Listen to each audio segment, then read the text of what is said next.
Sveicināti, cienījamie kolēģi! Es domāju, ka šis likumprojekts ir ar augstu prioritāti, un tas ir saistīts ar mūsu valsts nacionālo drošību, ar mūsu robežu drošību. Un jāatzīst, ka šī ir tāda deja vu sajūta. 2015. gadā es stāvēju šai pat tribīnē un aizstāvēju līdzīgus arī iesniegts grozījums, kur viens no parakstītājiem bija arī es un no gatavotājiem. Un tajā brīdī mēs runājām tieši par to pašu, par ko mēs runājam šobrīd. Tikai tad iespējams tās izcelsmes valsts šiem migrantiem bija mazliet citas, bija taizemieši, bija vēl citi. Šobrīd ar Baltkrievijas teritoriju masveidā mums pludina iekšā migrantus jau no tām valstīm, ko Baltkrievija sarūpējusi.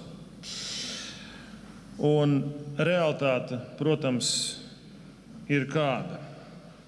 Ja mēs paskatāmies tā laika diskusijas un šodienu, nekas nav mainījies.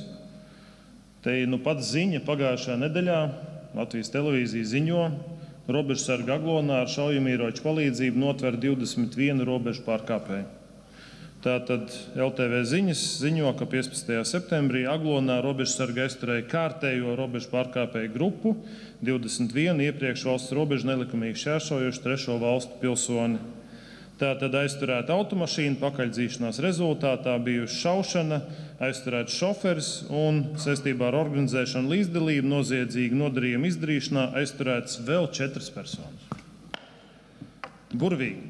Mūsu robežsargi strādā lieliski, riskē ar savu dzīvību, aiztur personas, jau šī būs kāda 56. grupa, ko aiztur, tātad organizētas grupas palīdz, tad Baltkrievija zāģē caurums mūsu robežā vai mēģina pārdabūt pāri, kur vēl robežas nav. Savukārt organizētas grupas palīdz viņiem ātri tikt no pierobežas joslas prom, viņus pabaro, padzirda, izmitina, pārvadā, nodrošina pilnu servisu. Es pats biju uz robežas, ar robežsargiem runāju, atklāti runājot, šis pakalpojums maksā no 1000 līdz 12 000 eiro, atkarībā cik liels šis pakalpojuma apjoms tiek sniegts cilvēkiem.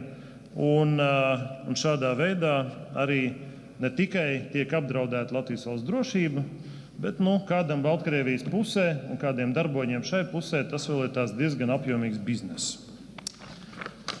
Un no tā ir jautājums, kur atrodas vājākais posms Baltijas valstīs, ko Krievijai, kas veic hibrīdu karu pret Baltijas valstīm, un Baltkrievijai, kas dara to pašu, faktiski tas ir viens veselums šobrīd, gandrīz vai Baltkrievija un Krievija, kur izvēlēties šo vājāko punktu, ar ko to visu laist cauri. Un, acīm redzami, tā diemžēl ir Latvija. Un kāpēc? Paskatīsimies tiesas spriedumus.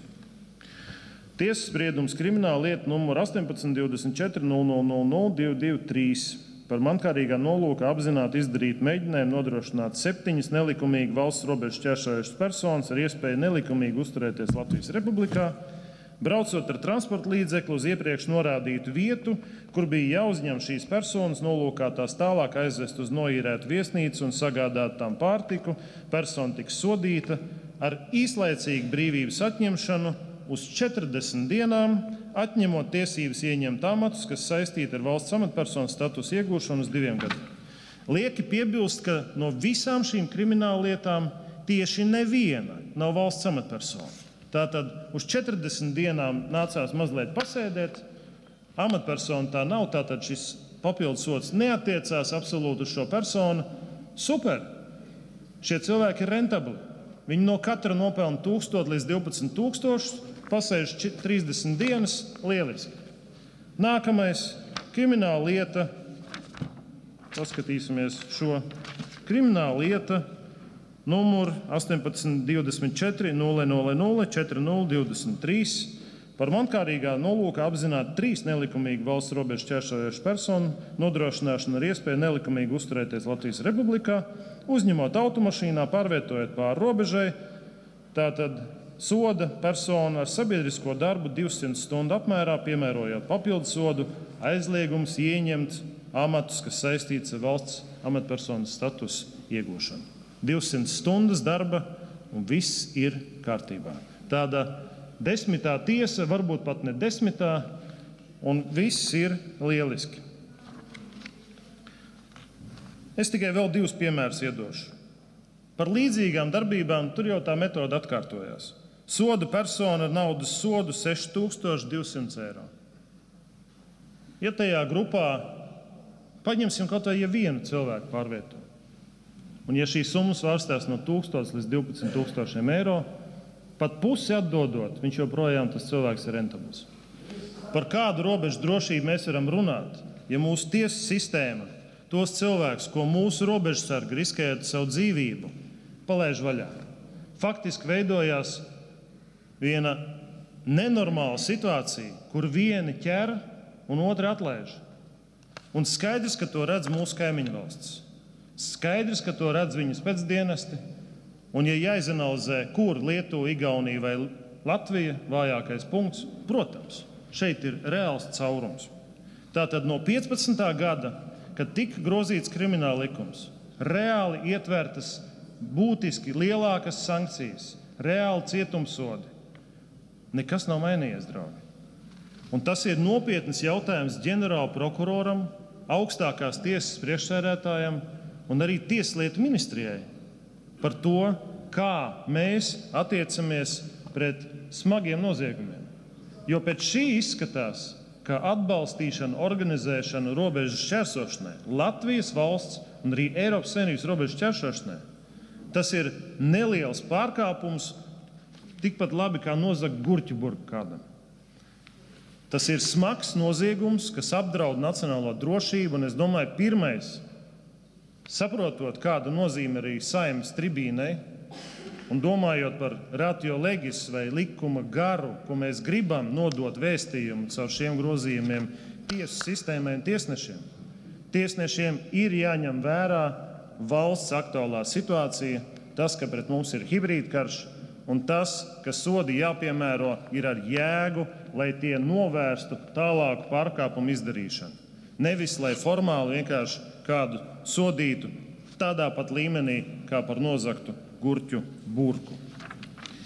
Līdz ar to, kolēģi, es atbalstu šo grozījumu virzību uz priekšu. Es atbalstu viņu steidzamību un ceru, ka mēs viņus pieņemsim pēc iespējas ātrākā laikā, lai robežsargiem ir reāla motivācija vēl vairāk noķert visus tos, kas to organizē, un lai mēs aizslēgtu šo milzu caurumu uz mūsu robežas, jo šobrīd mēs esam vājākais posms.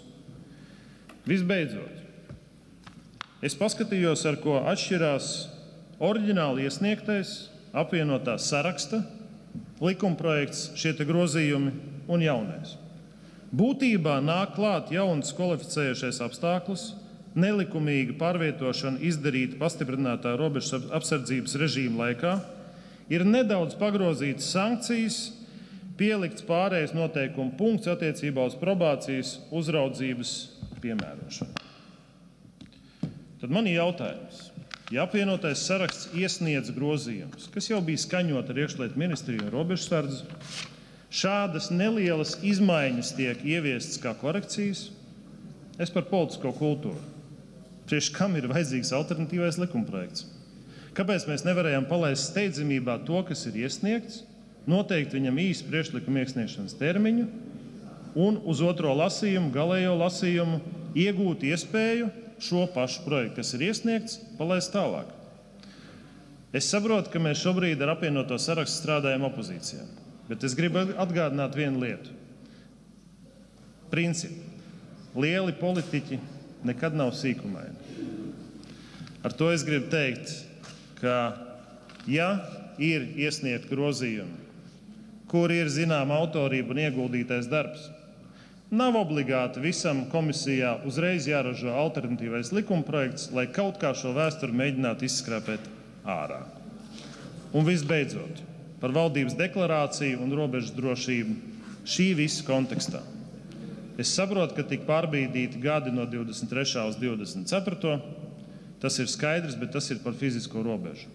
Arī uz vietas esot tur un runājot ar robežsargiem, ir pilnīgi skaidrs, fiziskā robeža nedaudz dod robežsargiem laiku.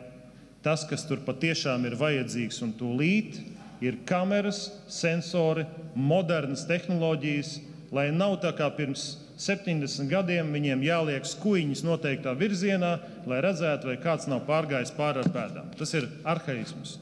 Mūsu robeža ir prioritāte un nacionālā drošība ir prioritāte, lai cilvēki justos drošībā. Es aicinu tādā gadījumā, ja šis alternatīvais likumprojekts tomēr ir piedzimis, mēs arī neesam sīkumaini, tāpēc varbūt nenoraidiet, atturieties par pirmo, un lai tas juridiskās komisijas grozījums iet, bet es aicinu to izdarīt pēc iespējas ātrāk. Paldies!